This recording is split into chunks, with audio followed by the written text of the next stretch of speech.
आज मैं आप लोगों के लिए एक पहला वीडियो अपलोड करने जा रही हूँ जो कि हिंदी भाषा व्याकरण से है। आज हम लोग व्याकरण और भाषा के बारे में जानेंगे। भाषा क्या होती है और भाषा हमारे लिए कितनी अनिवार्य होती है। आज हम लोग का जो टॉपिक है वो भाषा है। भाषा के कितने प्रकार होते हैं और भाषा का कितना महत्व होता है, आज हम उसके बारे में जानेंगे। कृपया आप लोग नोटबुक ले लें और जो आप लोगों को लगे उसको नोट करते जाइए।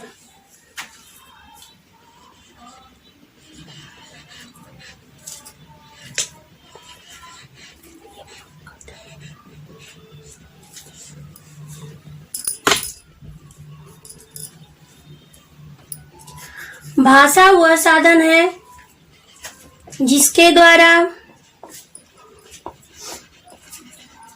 हम अपने विचारों को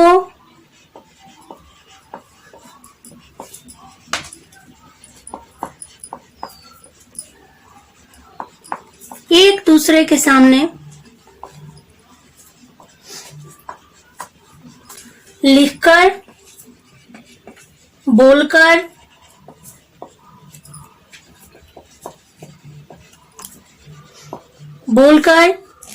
या सुनकर के प्रकट करते हैं।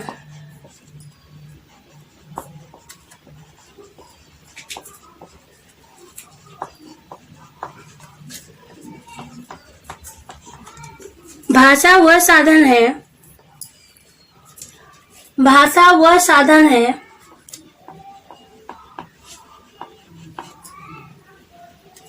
जिसके द्वारा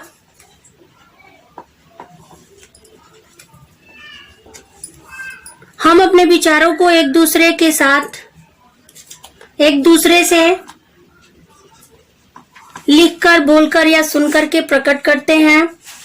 भाषा के 3 प्रकार होते हैं। भाषा के 3 प्रकार होते हैं।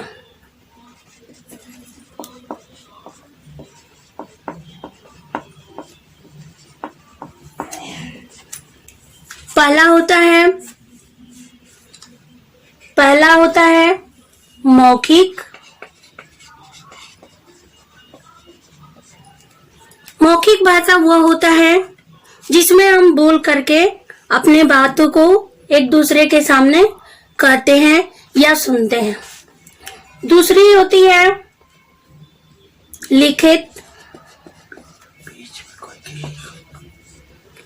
लिखित भाषा वह होती है जिसके द्वारा हम लिख करके अपने बातों को कहते हैं। और मौखिक में बोल करके कहते हैं।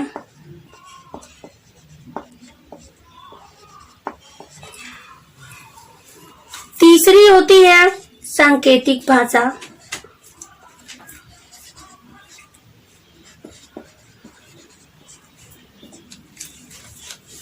सांकेतिक भाषा में हम संकेत के द्वारा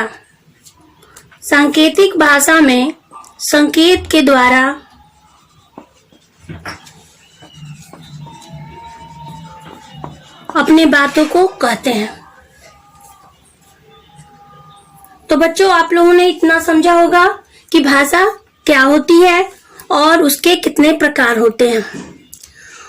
अब हम लोग आएंगे कि भाषा को, हमारी मातृभाषा हिंदी को सबसे पहले स्वीकृति कब मिली थी। तो हमारी मातृभाषा हिंदी को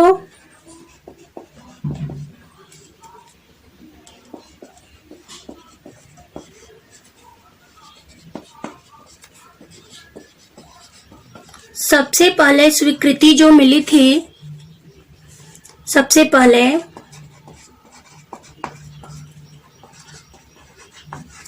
स्वीकृत किया गया था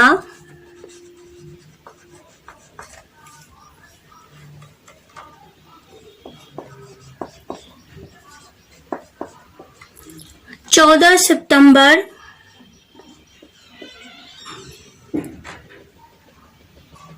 19 1949 को।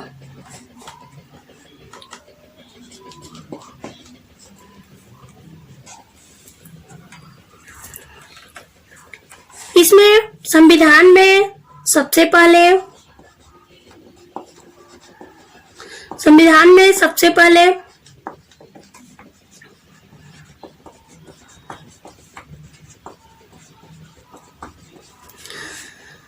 22 भारतीय भाषाओं को मान्यता प्रदान की गई थी। सबसे पहले 22 भारतीय भाषाओं को मान्यता प्रदान की गई थी।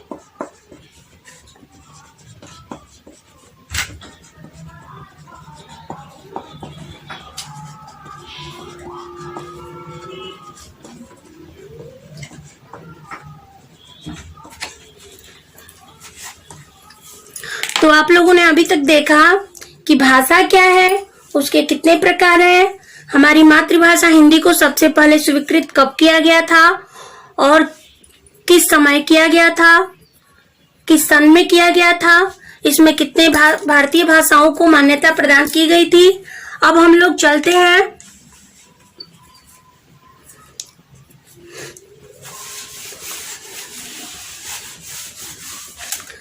अब हम लोग लिपि पे चलते हैं कि लिपि क्या होती है।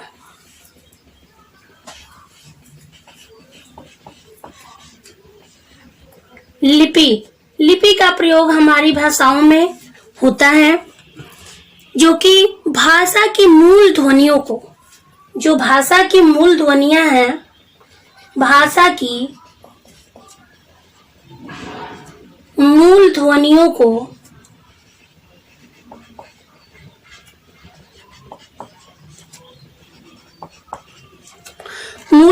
को लिखकर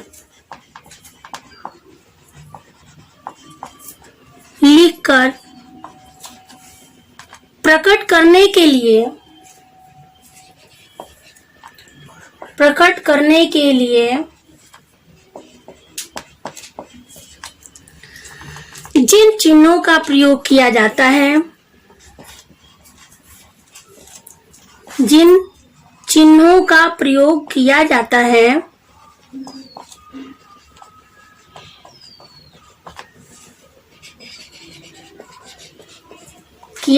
है उसे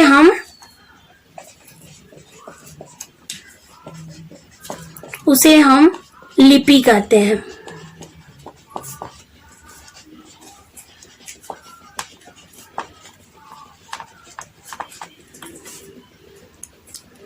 हिंदी तथा संस्कृत की लिपि जो है, हिंदी तथा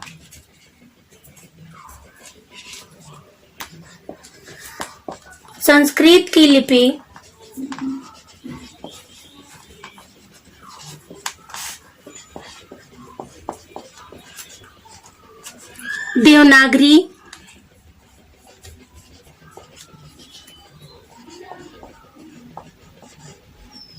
देवनागरी, उर्दू की फारसी,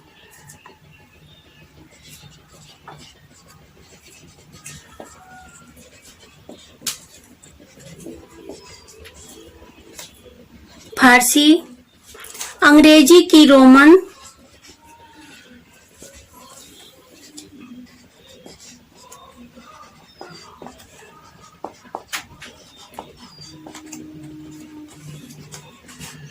तथा पंजाबी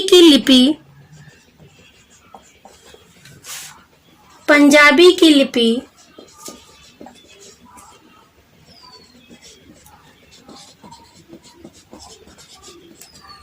गुरुमुखी होती है।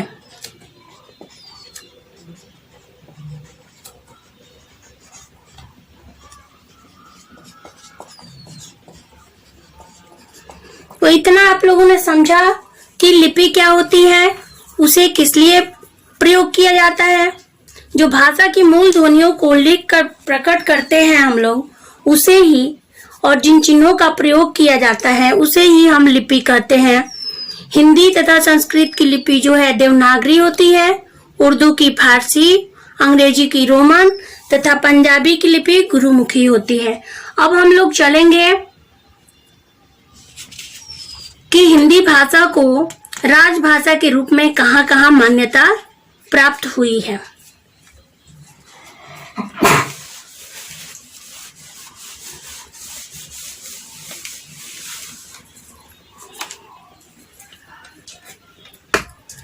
हिंदी भाषा को राजभाषा के रूप में प्रयोग।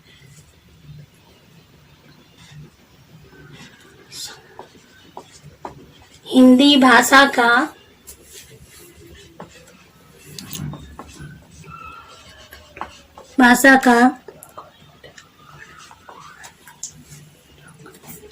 राजभाषा के रूप में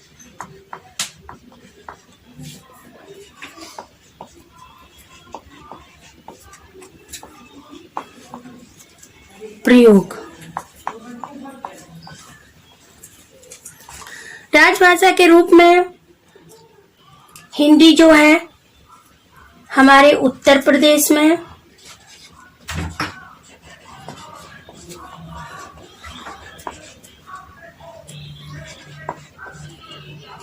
उत्तर प्रदेश में, बिहार में,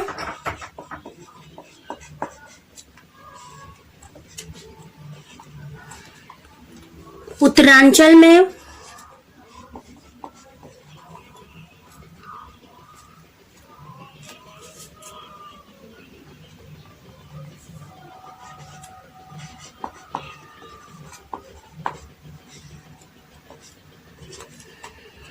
मध्य प्रदेश में,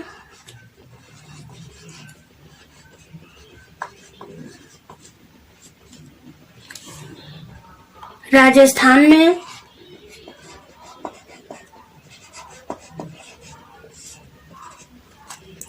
छत्तीसगढ़ में,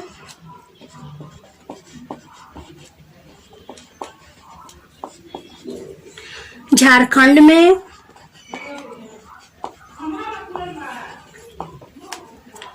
हरियाणा में,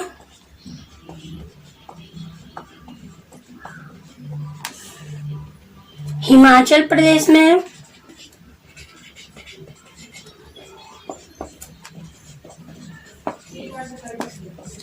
और दिल्ली में किया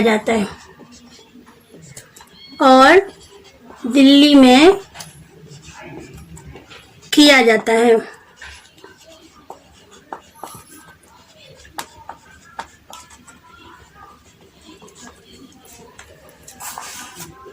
आप लोगों ने जाना कि राजभाषा के रूप में कहाँ-कहाँ प्रयोग में किया जाता है। उत्तर प्रदेश, बिहार, उत्तरांचल, मध्य प्रदेश, राजस्थान, छत्तीसगढ़, झारखंड, हरियाणा, हिमाचल प्रदेश और दिल्ली में किया जाता है। अब हम लोग आएंगे हिंदी की बोलियां। हिंदी की कितनी बोलियां होती हैं, अब हम लोग उस पे चलेंगे।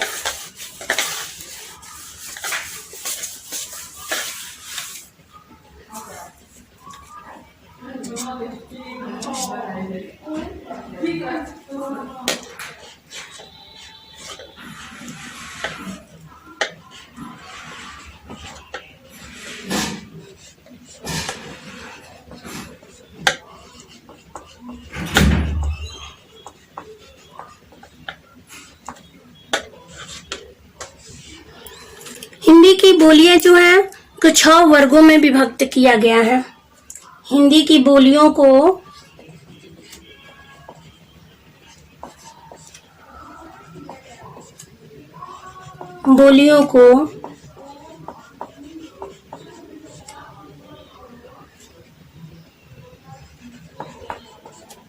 छह वर्गों में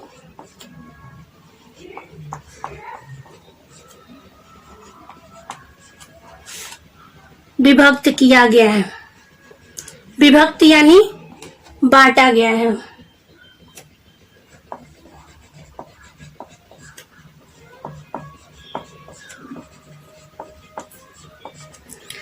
जैसे पहली बोली है इसमें पश्चिमी बोली।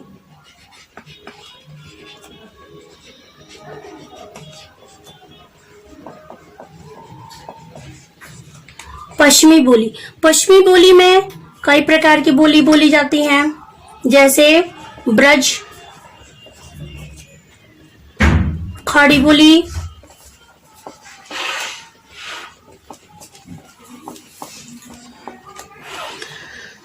हरियाणवी,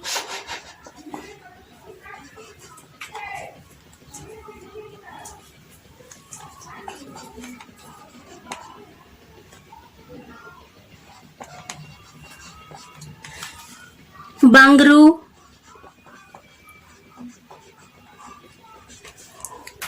बुंदेली,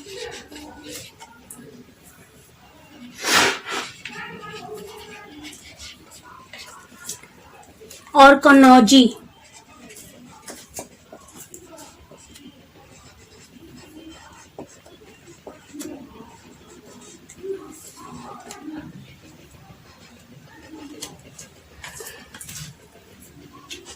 अब हम लोग आते हैं दूसरी बोली पे, जो कि है पूर्वी बोली।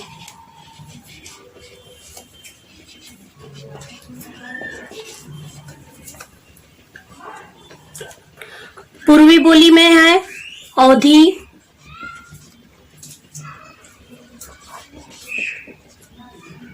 बघेली,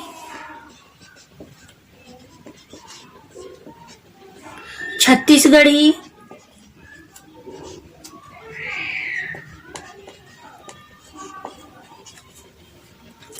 उसके बाद आती है राजस्थानी बोली,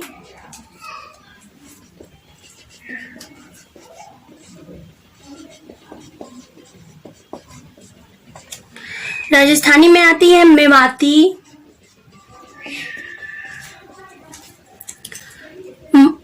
मारवाड़ी,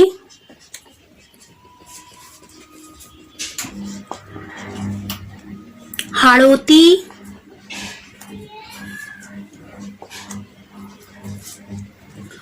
और मेवाड़ी।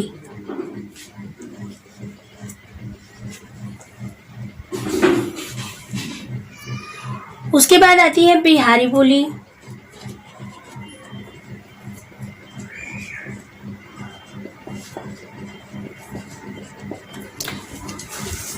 बिहारी बोली में आती है आपकी मैथिली,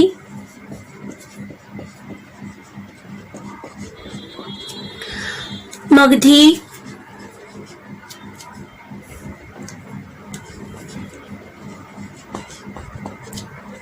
भोजपुरी,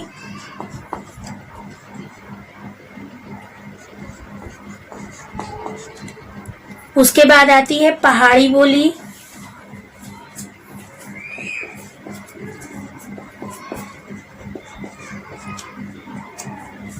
जिसमें आती है गढ़वाली,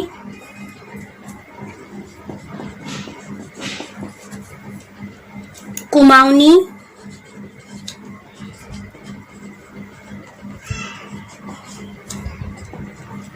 और मंडियाली।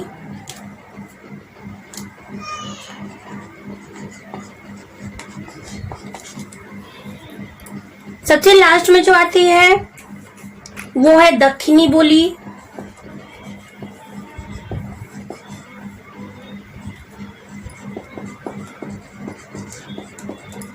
जिसमें बीजापुर,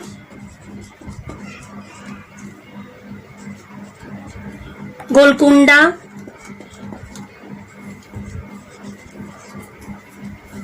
गोलकुंडा के क्षेत्र आते हैं।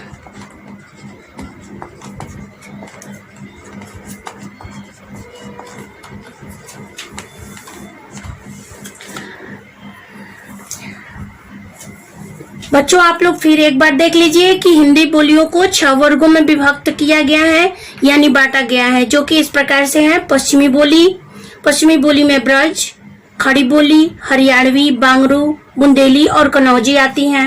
दूसरे नंबर की जो बोली है वो पूर्व बोली कहलाती है, जिसमें अवधी, बघेली, छत्तीसगढ़ी आती है। तीसरे नंबर पे जो आती है राजस्थानी बोली कहलाती है, जिसमें मेवाती, मारवाड़ी, हाड़ौती, मेवाड़ी बोली आती है।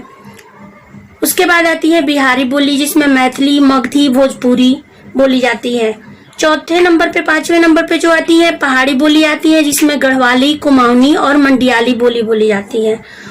और सबसे अंतिम में जो आती है दक्षिणी बोली, उसमें बीजापुर, गोलकुंडा के क्षेत्र आते हैं। आज के लिए बच्चों बस इतना ही। अगले लेसन में मैं आप लोगों को व्याकरण पढ़ाऊंगी। कल के लिए आप लोगों का जो पाठ रहेगा वो व्याकरण का रहेगा। धन्यवाद।